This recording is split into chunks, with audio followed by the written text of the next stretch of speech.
Hey ManCave, this is Bob from DaBob's N-Scale ManCave, and today we're doing something special. It's called Storytime with Michelle. Now if you don't know who Michelle is, this is Michelle Kempema. She's the director of the Colorado Model Railroad Museum in Greeley, Colorado. She knows a ton of stuff, she knows a bunch of people, and she goes on some amazing adventures, and she's got a lot of history locked up in here in her head that she's learned over the years. So we're gonna find out something interesting about the Denver Union Station that many of you do not know about. Union Station in Denver. Crawford Hotel.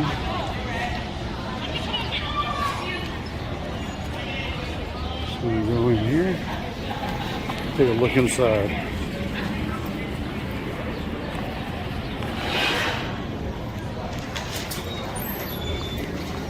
You just have to live with it.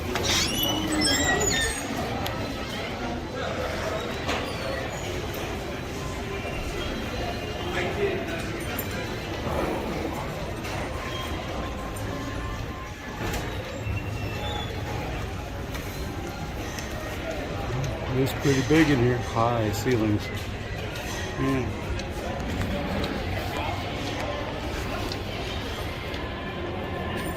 Green boxes.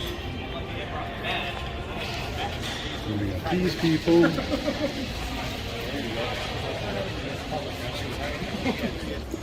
Okay, this station was pretty much abandoned through like the 80s and 90s. And there was 2 model train layouts in here, and they had keys to the station to get in, right? And so they were in the basement, and there was the Platte Valley and Western HO scale, and then there was the Denver Society of Model Railroaders that had been here since 1935, and that was 2-rail O scale, okay? And so they built the Rio Grande Southern and ran galloping geese all around their layout. They also had the Colorado Midland running on it. And if you went upstairs in the Colorado Model Railroad Museum, we not only have their charter from 1935, but all of their galloping geese on display. Because they gave it to us. Sorry, I know, we didn't do the walking tour with you guys. We have amazing artifacts. So what happened is, this became Lodo, lower downtown, the place to be. And there's a woman named Dana Crawford who bought buildings and renovated them and kind of just upgraded all of down here. Well, she built the Crawford Hotel into this station by adding 2 floors out of what was 3 short floors. So the hotel rooms are interesting because they have big wood beams that go right through the middle, right? Because it wasn't designed that way originally, and she added more floor than what was really there. And so the hotel rooms are very unique. It's about $500 a night to stay here because it's extremely high end, right? It's meant so we don't get to go upstairs. So we won't be going up there. I don't know what year. I'm sorry, I don't have dates in my head very well, but when this was renovated, they kicked the model railroads out. It was maybe 10 years ago. And so the Platte Valley and Western actually has moved 3 times around Denver to different locations. They were at a place called White Fence Farm, which is a restaurant. It closed. Now they're next to Casa Bonita, which is a good location because it's about to reopen and everybody's going to be there. So that's good. The Denver Society of Model Railroaders, everything went into garages and was lost, except for what we have on display. So they came in and asked if we would tell their story, so we have that. Yeah, I'll let you. I got keys. Awesome. So if you guys want to see, we can go back to the museum today. So that's kind of the history of this, and those are the original lights. They did keep the chandeliers. And we're going to go downstairs in a little bit, and I'll show you the basement and where the safe was and all of that. But there's something really cool that's here, and this is conductor Brad Schwartz-Walter from Amtrak. He's been a conductor for, gosh, he's about to retire, and pretty much his whole career for Amtrak. And he had this book, Rails That Climb. And this is a later version, because I photocopied my book cover for you guys to see this book. And he opened this book one day, and there's a picture of David Moffett in here. Do you guys know David Moffett's story at all? So David Moffett lived here in the early 1850s, 1860s. And in the early 1860s, Denver grew by 8 people in 3 years. That was it. Because guess where the railroad was? Union Pacific was going to Cheyenne. And everybody's up there and no one came here. So he built the Denver Pacific Railroad from here, and he went right through Greeley up to Cheyenne and completed it in 1868. And so now Denver's growing again and it's a booming place. He also built the Denver Salt Lake and Pacific. Have you guys heard of that one? It's another highly modeled narrow gauge. It went off up through Leadville and went up that way. I'm sorry, up to Como. And today they have a roundhouse in Como that's Denver, Salt Lake, and Pacific. You can see the line there. He also did the Denver Northwestern, oh, I'm trying to get it wrong, Denver and Northwestern and something Pacific, I think is what it's called.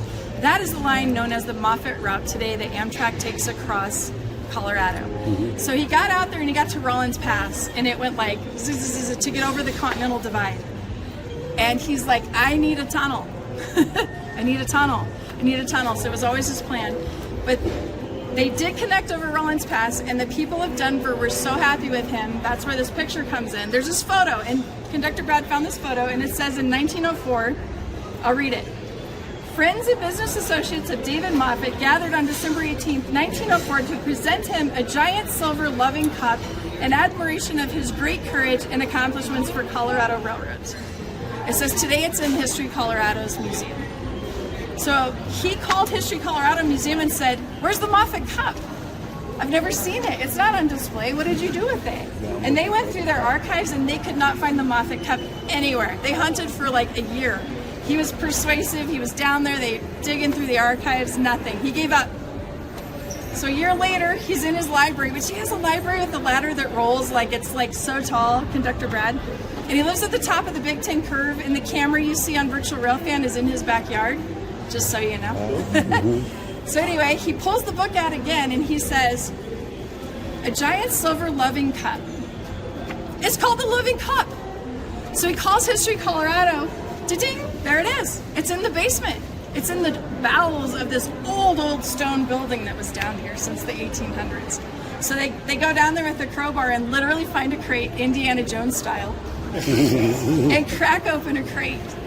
And what's inside it is what we're going to see when we walk around the corner. And it is this cup. And I found it in one more book. There's only 2 photos of it from the past, and it's in the Moffett Road book. And so it looks like this. It's 200 pounds of silver. It's bigger than the Stanley Cup. Wow. So he gets to look at it first because then he's got to get on a train. So I just wanted to tell this story. I think it's a great story, and I'm sorry Brad couldn't be here to tell it to you. He's a much better storyteller.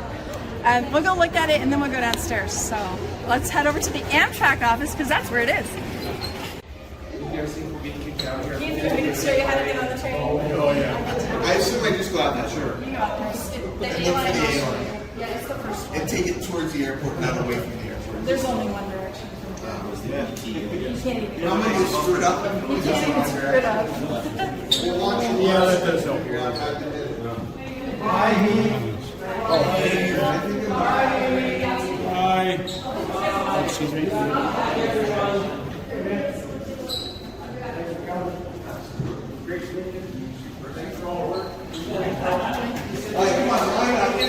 Release some love. Moffett, gateway to the Rockies. Good to see you again. Model railroads, and the walls are all stone like this. You would come down the stairs right there, and they had the keys to get in the building and get down the stairs, but everything else is pretty much abandoned in the building for many, many decades. This wall was complete here, and there was a safe. So when we walk around the corner, you're going to see the safe door, and then we're going to walk around. And the platform in Western was straight ahead in that room, and then they built conference rooms into where the OSCA was. And they have these etchings on the conference room walls. Check out the second one. I can't believe what a fail it is for someone to put in a building like this. We're going to do the whole circle and come out in that room over there. So it's just kind of fun to look at the walls and all the things. Imagine a model railroad in here. And there was a flood and it went up to about here. Yeah, okay, well, we're going to go this way. So you can see the back side. See, Sparky, then they built a shed. So that safe door is the width of this wall, that door, because you can see the back side now.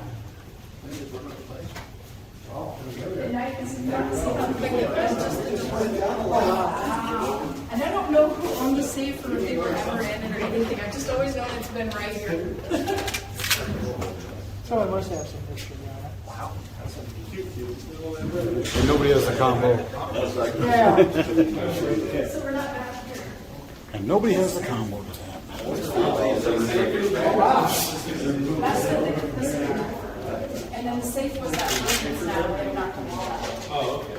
Yeah, where those chairs were, the chair storage was the safe. I can't can't believe you were doing the same, right? Like, that area. So whoever was the decorator decided to put this one on it. Anything weird about this?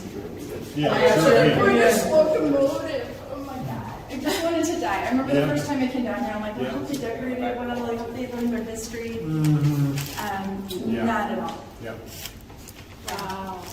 And in fact, I'm not even sure what that is a picture of. So you guys gotta look at the picture in here too. And tell me if you know what it is. I don't know what it is. Open the door, that's not good. I bet Alvin would know. And then, okay. Well, it's European, it's got the same bumpers on. So that's like the European. Weird glass. As you look straight in, you can't see through the glass when you're looking straight in. You have to look at it. That's Thomas. I've never seen that. That's, Yeah, but you can't.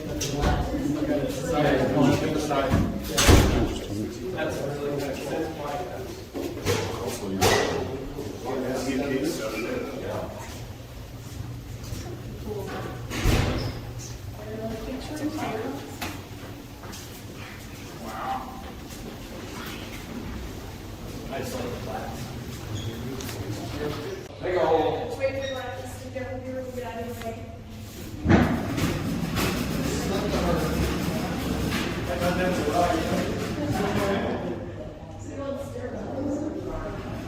It's safe. This whole basement.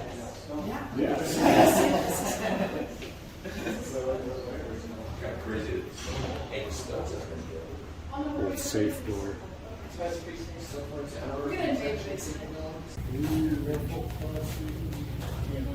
Careful, crossing campaign, crossings carefully. Yeah. I'm gonna go up the first one. Don't get lost. well, there you go, ManCavians. I hope you enjoyed Storytime with Michelle. I learned a lot. I didn't realize all that history was right there in Denver about the railroad going through the mountains and the Moffett Tunnel and all that history that brought the Union Station to where it is today. It's quite interesting. I kind of enjoy those kind of historical lessons. They're always out there. You can always learn something new and do some research sometimes and get a few books and watch some videos and listen to Michelle because she knows a lot. My goodness, she knows a lot.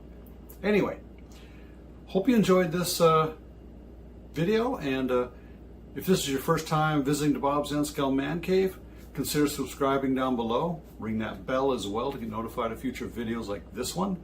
Also, leave a comment. Tell me what you liked, what you didn't like. Give me a thumbs up. I really appreciate it. And also, if you feel the need, share it on your social media websites and stuff, and allow other people to see this video as well and hear the same story that we did. Till next time, ManCavians, hope you have a happy model railroading day and you stay off those tracks. Bye.